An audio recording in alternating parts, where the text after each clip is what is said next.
श्रियकान्ताय कल्याणनिधये निधयेतिनाम् श्रीवेङ्कटनिवासाय श्रीनिवासाय मङ्गलम्।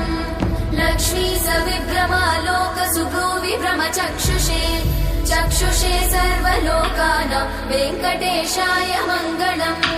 श्रीवेङ्कटाद्रिशृङ्गाग्रमङ्गलाभरणाङ्गये मङ्गलानां निवासाय श्रीनिवासाय मङ्गलम्।